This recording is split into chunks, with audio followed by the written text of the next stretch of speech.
Hey Bulldog fans, welcome into this week's edition of the Student Athlete Spotlight presented by Coca-Cola. John McAfee's today, joined by forward on the men's basketball team, Logan Dye. Logan, appreciate you making some time and being here. Thank you. Thanks for having me. Well, another good win this week against the Citadel, 8 wins in your last 9 games. Wanted to start by just talking about what the transition was like for you when Coach Bucky McMillan was hired. You're really the last holdover from the previous staff. So when Bucky was hired, what was your initial reaction and how did Coach McMillan get you to buy into his vision for this program? Previous coaching staff, I still, I like those guys, and I'd talked to them, a little bit before the season, just, checking up and stuff. So there's no hard feelings there. But when I'd caught wind that Coach Buck was about to get the job, it kind of changed my whole outlook on leaving or what I was going to do. I was just completely already bought in because I kind of knew him before he got the job. I'd kind of knew him through a friend of a friend, and I just kind of was around him, knew what he was about, saw his culture at Mountain Brook, and I really liked the way he played. It was fast, and they just kind of dominated everybody. And he had called me as soon as he got the job and was like, look, I don't know what your plans are, but I'd really love to have you and keep you here. I feel like you could be a really important piece to this team. So I really have enjoyed being a part of it. It's been great to build on his values of how to get a winning program, and you see it's really taken off. So it's been a lot of fun. I know coming into the year, he was really excited about where you were at in the offseason and the shape you were in, and I know he expected you to have a big year. Unfortunately, the year starts in a difficult way for you with the hand injury, but since then, you've responded in a big way. You're leading the team in field goal percentage. You're second in scoring, second in rebounding. What's been the key to your success this year? So it really killed me when I broke my finger before season started, because I was like, man, there's no way something can get me out, like a finger. But then they tell me, you got to have surgery. It's pretty serious stuff. So when that happened, it really took a toll on me mentally, because I was like, man, I really don't want to miss these games. I knew we had some Power 5 schools we were going to play, but I just rehabbed back and knew that if I done what I was supposed to, I was going to be back, for the Ole Miss game and the Kennesaw State game, and we would be rolling right into conference. So I really got to get stronger in the weight room a little bit more, and it kind of helped me preserving my body for this point of the season, because everybody else has played all these games, and I've missed 10 games, so I'm maybe a little fresher, I would say, than everybody else. And I definitely was a little out of shape getting back, just because you can't really simulate those games in practice and stuff. But when I got back, it just felt so good to be back out there, and now I feel like I haven't missed a beat. So it's been good. How's the finger now? Is it back to 100%? It's doing better. You can see it's got a little bend in it. But if you see me play, I got it taped up pretty good, just so it doesn't get jammed or anything like that. It's definitely doing better. Just got to keep working on it. Let's talk about the turnaround that this team has had in conference play. You have a really good non-conference season, obviously, with a couple of Power 5 wins, as you mentioned, and then tough start to conference. You face some adversity. You start 1-6, but since then, 8 wins in your last 9 games. You've clinched at least a 500 record in conference play. What has been the key to this team's turnaround in SoCon play? Well, Coach Buck's always stressed, when we're healthy and we have everybody together, we're really, really good, and he believes that we're the best team in the conference, and we're very tough to beat when we have everybody. So we started conference, going to Furman, a very good team, especially on their home floor, and we don't have Jermaine, we don't have Cooper, we don't have Quest. So we went up there and we knew that we were going to face adversity. We've talked about it for all these months that we've practiced. How are you going to respond when adversity hits? Because everyone's going to go through it in the season. It's just how you respond to it. So when we had that adversity come, we just really kept our heads down, got to work, got guys healthy, and then got back to playing. And then you're one win away from getting on a streak like we are on. It really has taken off in the right direction, because I feel like when we're healthy and we have everybody, it's just really hard to be beat.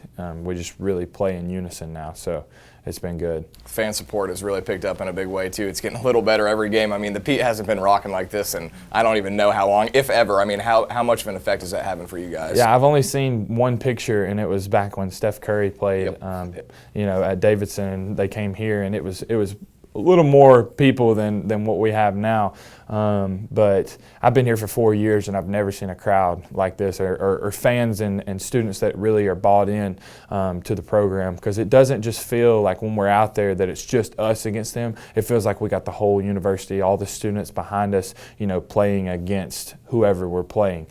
So it's really been amazing. I mean, those guys, they come out there every night just like we do, and the students are really laying it all on the line. I mean, it's incredible. It's awesome atmosphere to play in, and if you're coming in here, it's something you don't want to play in. So since joining the SoCon, Samford's never had a winning conference record, so you guys got a chance to do that for the first time since we've joined the SoCon, with 1 win in your final 2 games. Obviously, you're in this stretch where you're playing Furman tonight. It's going to be your 4th game in 7 days. We talked to Coach McMillan after the Citadel game, and he mentioned, I told Logan he's not allowed to get tired. He's not allowed to get hurt either. I mean, I got to ask you, are you tired at all? Are you still feeling pretty good? I'm feeling all right. I'm not as tired as what I thought I was going to be.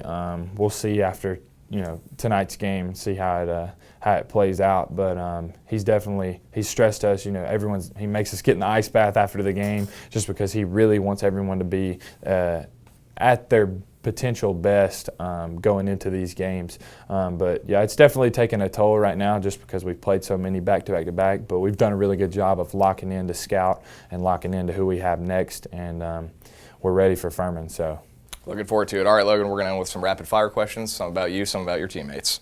Favorite hobbies outside of basketball? Definitely hunting and fishing. Just being outside, I just love it so much. And with turkey season coming up, I can't wait to go. So, are you more of a rifle guy or a bow guy, or both? I recently got into bow pretty big, and I didn't pick up a rifle all deer season. I just loved bow hunting so much. So, if you played another sport outside of basketball, what would it be?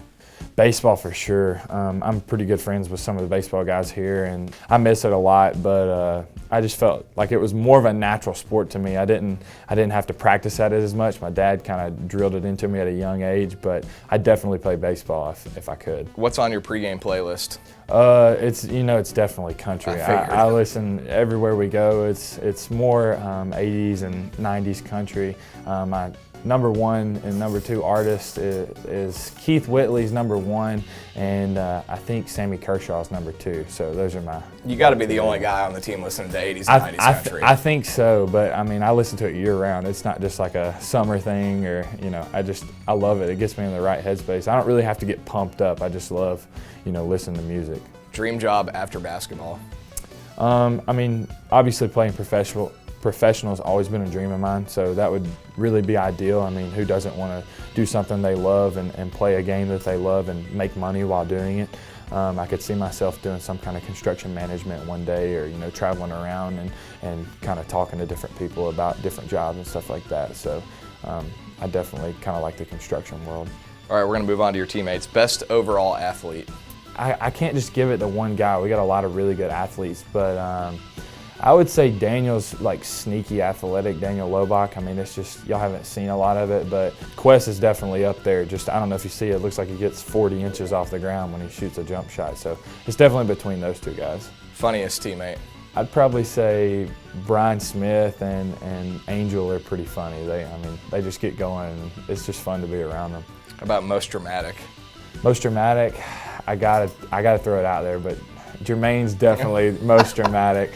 If something happens, Jermaine's going to let you know whether he likes it or not. So I love it, though. Most likely to go into coaching? I see Quinn getting into coaching pretty big. I could see him doing it, or Quest. I see Quest coaching just because I feel like Quest would really want to be around the game. Who can do the best Bucky McMillan impression? I mean, everyone tells me I do a pretty good one. Can you give us one? You kind of have to know him, but all the guys will know. But at practice, if he's got a whistle or something, he's just like throwing it between his legs or something, or he'll get to talking, he'll just walk in a circle like over and over and over. And it's hard to stay focused during practice, but you kind of have to be around Coach Buck a lot to kind of know his impressions. But well, Logan, I appreciate your time, man. Looking forward to another home game tonight. Thank you, I appreciate it. That's Logan Dye. Samford back in action here at the Pete Hanna Center against Furman, looking for their 9th win in 10 games. That'll do it for this edition of the Student Athlete Spotlight presented by Coca-Cola.